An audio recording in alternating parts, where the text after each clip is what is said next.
Operation Sindoor start అయిన తర్వాత pass చేసిన తర్వాత భారతదేశం ఒక రిక్రూట్మెంట్ స్ప్రీ వదిలింది. అంటే ఇంకా కొనడానికి మీద వాళ్ళు పెట్టినంత శ్రద్ధ ఇంకా నాకు తెలిసి ఈ మధ్య అసలు ఇన్ని ఎక్విజిషన్స్, ఇన్ని ప్రపోజల్స్ అసలు పెట్టారనే డౌట్ వస్తుంది. లాస్ట్ వీకే మీరు ఆల్రెడీ ఒకటి చెప్పారు, last week in the sense last defence round of ఎపిసోడ్లో ఇప్పుడైతే ఏకంగా 1,00,000 కోట్లది వీళ్ళు డిఫెన్స్ ఎక్విజిషన్ చేస్తున్నారని చెప్పి వార్తలు వచ్చాయి. అండ్ ఇదంతా కూడా ఇండిజినస్ ఆత్మనిర్భర్ భారత్లో భాగంగా భారతీయ సంస్థలే తయారు చేసినవి కొనబోతున్నామని చెప్పారు. నిజంగా చెప్పాలి అంటే ఇది ఒక ఆపరేషన్ సింధూర్ తర్వాత మన ఫోర్సెస్ కూడా నమ్మకం వచ్చింది అనుకోవచ్చా సార్? ఇది దాని ఎగ్జాంపుల్ అనుకోవచ్చా? అన్ని విధాల ప్రతి ఆపరేషన్ కూడా దాంట్లో కొన్ని పాజిటివ్స్ ఉంటాయి, దాంట్లో కొన్ని నెగటివ్స్ ఉంటాయి. గుణపాఠాలు నేర్చుకుంటాము. కాబట్టి రాబోయే కాలానికి మనం ఏం చేయాలో దానికి సంబంధించినటువంటి ప్రణాళిక వేసుకుంటాము, ప్లానింగ్ చేస్తాము. కాబట్టి అదే జరుగుతోంది.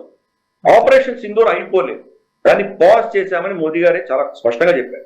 కాబట్టి బహుశా స్టార్ట్ చేయాల్సిన ఆవశ్యకత రావచ్చు. అసీం మునీర్ మళ్ళీ పనికిమాలిన స్టేట్మెంట్ ఇష్యూ చేశాడు కదా. గతంలో కూడా పహల్గాం ఘటన జరగడానికి 5 రోజుల ముందర ఆయన ఇచ్చిన స్టేట్మెంట్ తర్వాతనే ఆ ఘటన జరిగింది. ఇప్పుడు కూడా మళ్ళీ కశ్మీరీ వేర్పాటువాదులను సమర్థిస్తూ వాళ్ళకి మా మద్దతు ఉంటుంది అని ఆయన ఇచ్చిన స్టేట్మెంట్ దాని వెనకాల కోసం మళ్ళీ ఇంకా కొన్ని రోజుల్లో ఇక్కడ ఏదో చేయబోతున్నారు అని చెప్పి సూచనలు మనకు కనిపిస్తుంది. కాబట్టి అది అంటూ జరిగితే మనం మల్టీ రిటాలిటీస్ కొట్టగలం. ఇంత లోపల బహుశా పాకిస్తాన్ ఏదైనా కొంత చైనా నుంచో లేదా అమెరికా నుంచో ఏదైనా టెక్నాలజీ తెచ్చుకుందేమో మనకు తెలియదు కదా. అంటే అఫ్ కోర్స్ ఆర్మీ కొంత ట్రాకింగ్ ఉంటుంది, కానీ స్టిల్ వాళ్ళు కొంత అడిషనల్ వెపనరీ వాళ్ళ దగ్గర దాచిపెట్టినవి తీసి వాళ్ళని మళ్ళీ టార్గెట్ చేసి మనకు ఈసారి నిజంగానే కొన్ని ప్రాంతాల్లో మనకు నష్టం వచ్చే దిశగా వాళ్ళు టార్గెట్ చేస్తే కనుక మనకు కూడా ఇబ్బందులు ఉంటాయి. కాబట్టి దానిని అన్నింటినీ కూడా కౌంటర్ చేయడానికి, మళ్ళీ ఆపరేషన్ చేయడానికి మనకు ఉన్నటువంటి గ్యాప్స్ ఏవైతే ఉన్నాయో వాటన్ని పూడ్చుకుని మన కెపాసిటీ బిల్డింగ్ చేసుకునే దిశగా 1,00,000 కోట్ల ఆర్డర్లు ప్రభుత్వం ఈరోజు ఇష్యూ చేస్తుంది. నార్మల్ గా డిఫెన్స్ అక్విజిషన్లో ఏముంటుందంటే దానికి చాలా పెద్ద ప్రాసెస్ ఉంటుంది. టెక్నికల్ ఎవాల్యుయేషన్ ఉంటుంది. టెక్నికల్ ఎవాల్యుయేషన్ అయిన తర్వాత మనకు కమర్షియల్ నెగోసియేషన్స్ ఉంటాయి. ఇవన్నీ అయిన తర్వాత మనకి దానికి అగ్రిమెంట్ సైన్కి వేరే ప్రాసెస్ ఉంటుంది. దాంట్లో గ్యారంటీ క్లాసులు, దాంట్లో తర్వాత మనకి ఇండెమ్నిటీ క్లాసులు, ఇవన్నీ చాలా ఉంటాయి.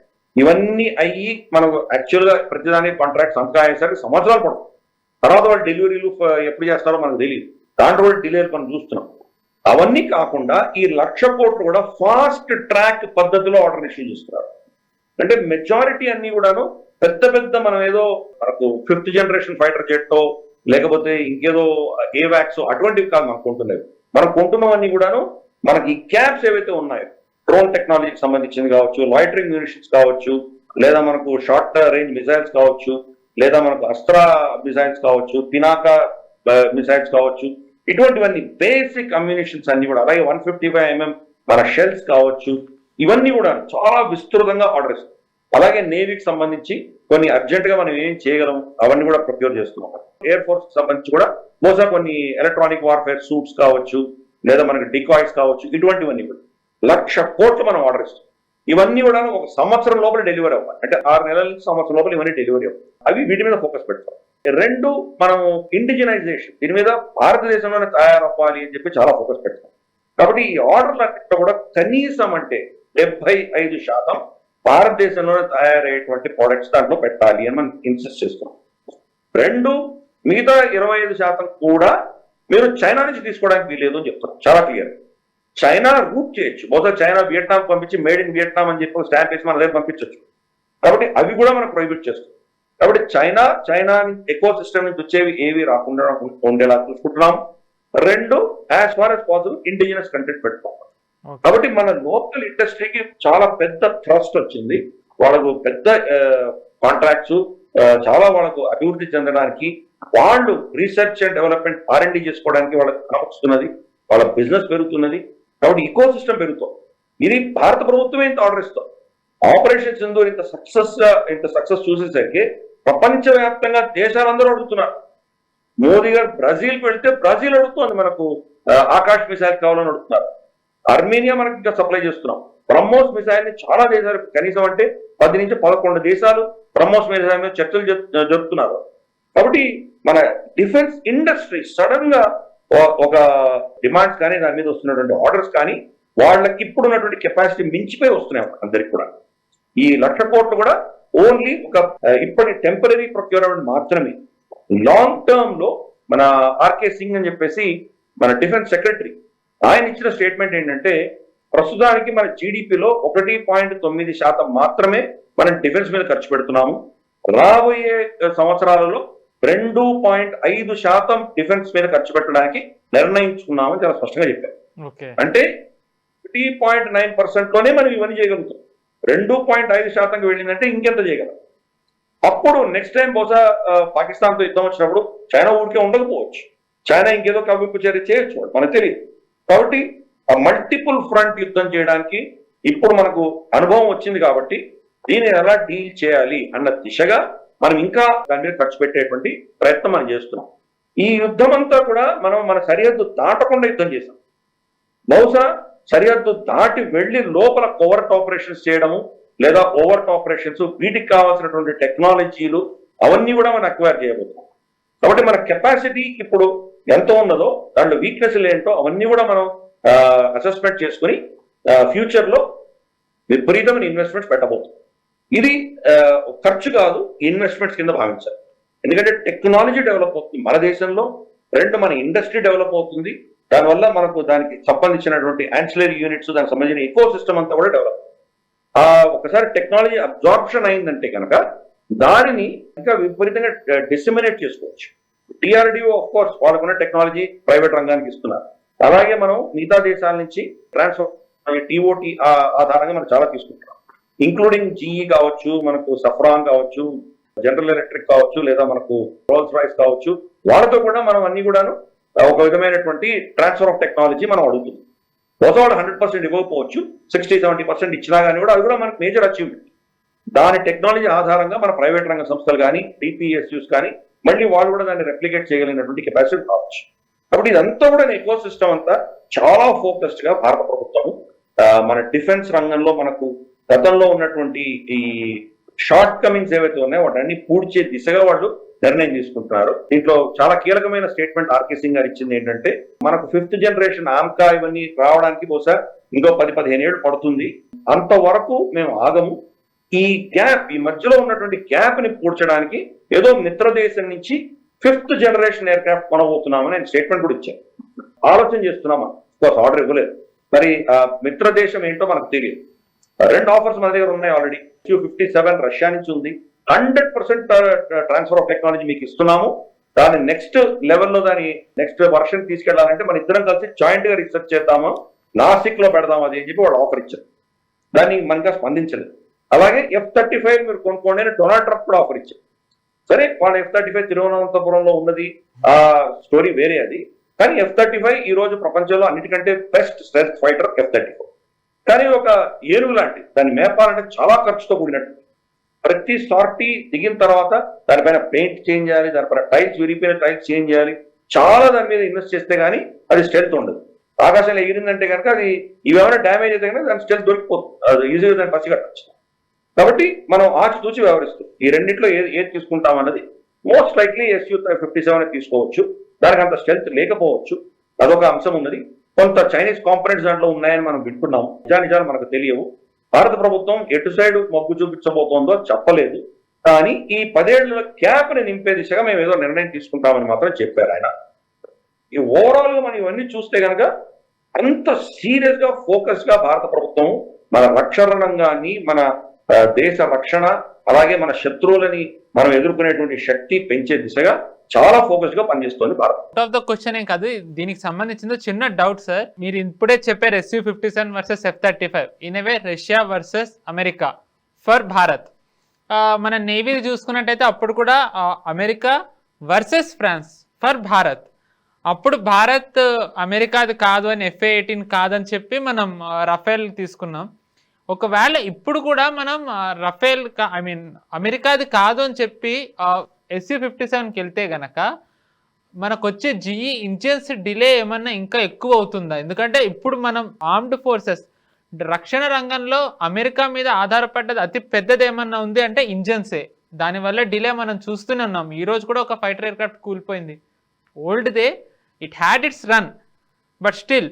సో ఒకవేళ గనక మనం వాళ్ళది కాదు అన్నట్టయితే గనక ఈ ఇంజిన్ని డిలే చేస్తే మనం దాన్ని హ్యాండిల్ చేయగలమా? నెంబర్ 1. నెంబర్ 2, ఒకవేళ మనం అమెరికాదే తీసుకున్నట్టయితే ఇదే డెలివర్ చేయని వాళ్ళు ఏమైనా జియో పొలిటికల్ టెన్షన్స్ వచ్చి మనం అమెరికాతో మనం స్టాండ్ కరెక్ట్ లేదు అంటే ఇప్పుడు బ్రిక్స్ దాంట్లోనే చూస్తున్నాం. ఇలాంటివి ఏమైనా అయితే F-35 కూడా డిలే అయితే గనక అది ఇంకా మనకి పెద్ద సెట్ బ్యాక్. సో ఇది చాలా టైట్ రోప్. సో భారత్ ఏం చేస్తుందని మీరు అనుకుంటున్నారు సార్? మీరు చెప్పారు, బట్ ఇలాంటి ఎగ్జాంపుల్స్ గనక మనం కంపేర్ చేసుకుంటే ఏది భారత్ ప్రిఫర్ చేస్తుందని మీరు అనుకుంటున్నారు? అంటే రెండిట్లో లాభ నష్టాలు ఉన్నాయి మనకు. అమెరికాతో మనకు ప్రాబ్లం ఏంటంటే ట్రస్ట్ డెఫిసిట్ ఉంది మనకు. అవును. ఎందుకంటే వాళ్ళు మనకు చెప్పినటువంటి డెడ్ లైన్స్ ఏది వాళ్ళు పాటించలేదు. F-404 ఇంజిన్ ఇంతవరకు ఇవ్వలేదు. ఒక్క ఇంజిన్ ఇచ్చారు వాళ్ళు మార్చిలో. 2.5 సంవత్సరాలు డిలే అయిన తర్వాత ఒక్క ఇంజిన్ వచ్చింది. అది మన దగ్గర ఆల్రెడీ ఒక 7-8 మొత్తం ఫ్రేమ్స్ మొత్తం లోపల ఫిట్ చేసి రెడీగా ఉన్నాం. ఇంజన్లు వస్తే పెట్టి డెలివరీ చేయడానికి సిద్ధంగా ఉన్నాం. ఇవ్వలేదు. ఈ నెల నుంచి నెలకి 2 ఇంజన్స్ ఇస్తామని ప్రామిస్ చేస్తున్నారు. నిజంగా వస్తాయో రావో తెలియదు మనకు.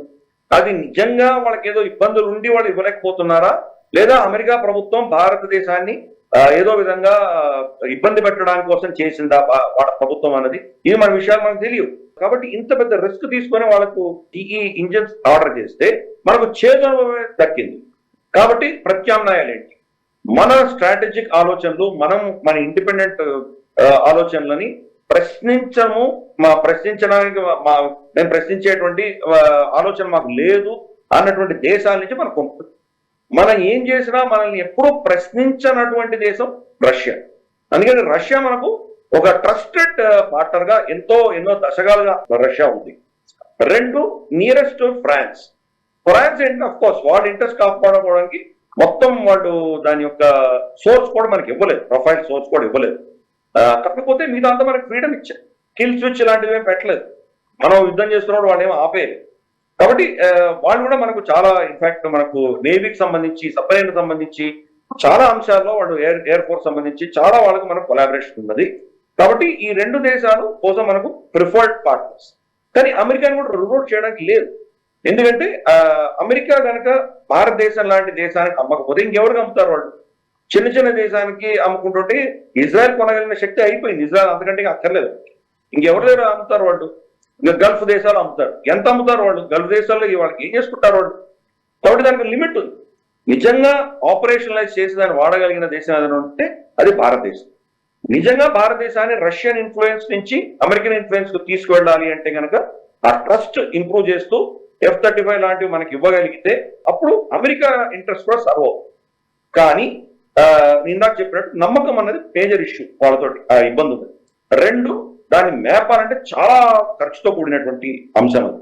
Su-57 అంత రిలేటివ్ గా అంత స్ట్రెంత్ కాదు అని మనకు తెలుసుకోవాలి. దానికి కొన్ని వీక్నెసెస్ ఉన్నాయి. అయినా కానీ కూడా 5th జనరేషన్.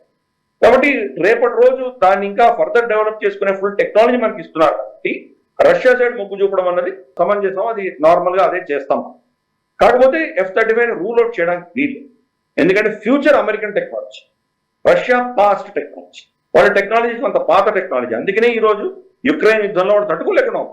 ఈ రోజు యుక్రెయిన్ ఎయిర్ స్పేస్ మీద ఒక్క రష్యన్ ఎయిర్ క్రాఫ్ట్ కూడా వెళ్ళట్లేదు. పైపెచ్చి వాళ్ళ హ్యాంగర్ లో 4500 కిలోమీటర్ల దూరంలో ఉన్నటువంటి హ్యాంగర్ లో ఉన్న వాళ్ళ బాంబర్స్ అన్ని రమారమి వీళ్ళు వచ్చి కొట్టేసి వచ్చింది. యుక్రెయిన్ లాంటి చిన్న దేశం కూడా.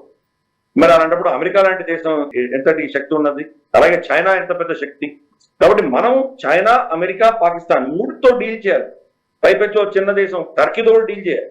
ఇంతమందితో డీల్ చేయాలన్నప్పుడు హై ఎండ్ టెక్నాలజీ మనకు కావాలి.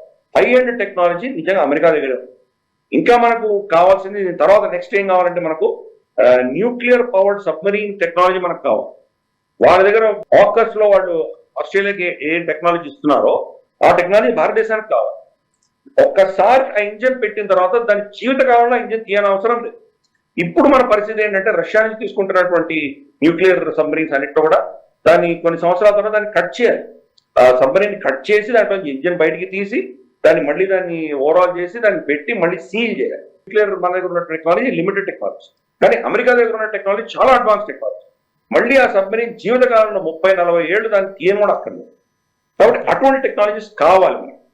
దాని దృష్ట్యా F-35 మనం కంప్లీట్ గా తిరస్కరించాను కూడా లేదు. సో ఇది ఒక డెసిషన్ భారత ప్రభుత్వం ఫైనల్ గా తీసుకోవాల్సి వస్తుంది. బట్ మొగ్గు మాత్రం మనకు తప్పకుండా Su-57 రష్యన్ ఎయిర్ క్రాఫ్ట్ మీద మనకు కనిపిస్తున్నది. కానీ చూద్దాం రాబోయే రోజుల్లో వాళ్ళు ఎటువంటి నిర్ణయం తీసుకుంటారో చూద్దాం.